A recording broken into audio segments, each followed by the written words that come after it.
Taharot, Perek Aleph, Mishnah Hey. Fifth Mishnah in the first chapter of Masechet Taharot. So we learned about the Mei Gevaot, Mei Gevaim, the water that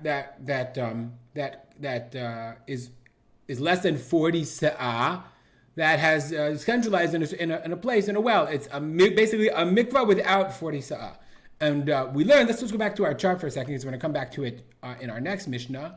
Okay? And we learned that there's a bunch of other kinds of mikvah, kinds of wells that are exactly the same. So let's add them in from our last Mishnah.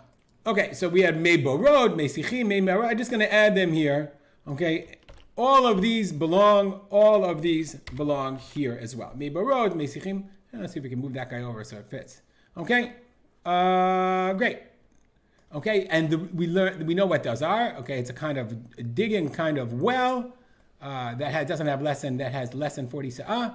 And the din, we learned a bunch of dinim, but the din is eino metaher mayim b'hashaka. When if tamei water falls into these kinds of different wells, the water retains its tamei properties, which is why we had all those crazy problems. Let's say some water fell in, etc., etc. We also learned in the last Mishnah, we learned that you have to assume that if, like, for example, it's near the road, near the city, that somebody drank from it, and the water in the Mei Gevaot are tamei. So it says the Mishnah, when can you assume that they become tahor again? That someone who wants to be careful about these things can use the water. Beit Shammai omim, says Beit Shammai, Mishi yirbu v'yishtofu. Yirbu means when they become over, like brov, when there's a majority of new water. Obviously the water, these water sources are flowing in, like new water when it starts to rain. So when the new rains come and the water refills, so you have, and the Kahati explains that we're talking about yirbu means specifically a majority of, okay? Rov amayim are meg shamim. A majority of the water, yirbu is a majority of the water, is now rainwater. V'yishtofu. Yishtofu means, yishtof means to wash, but it means to overflow. Okay, Martinur says, Yerdu geshamim, the rain comes, falls. V'yirbu meg shamim alamayim. Shayu behem kfar kodem sheshata. And there's now more water, rainwater, than the water that was there beforehand, before that there was from when the Tamei drank. Okay, so a majority of new water. V'gam shiu shotfim. It also has to be shotfim. V'yavru al svat hagav gever v'yetzu lechutz. It has to overflow. Shiur shtifa, how much does it have to overflow? Kol shehu. Meaning this is a small little pondy thing.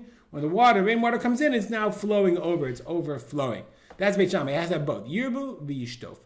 Beit Hillel says, Ravu afapi shelo shatfu. As long as the majority of the water is rainwater, even if it doesn't overflow. Rabbi Shimon says, Shatfu afapi shelo ravu. If it overflowed, even though shelo ravu, even though the water is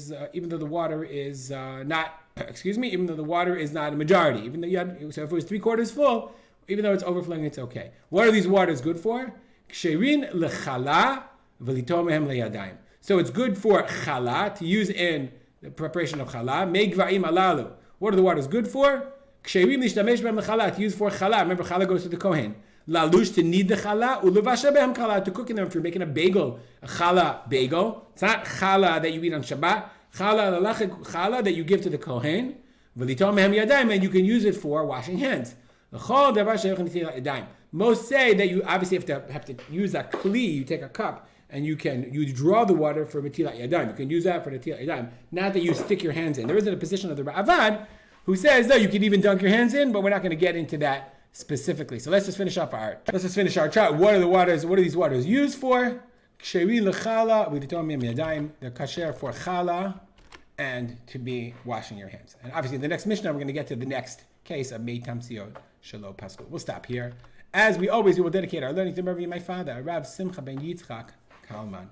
Make it a great day.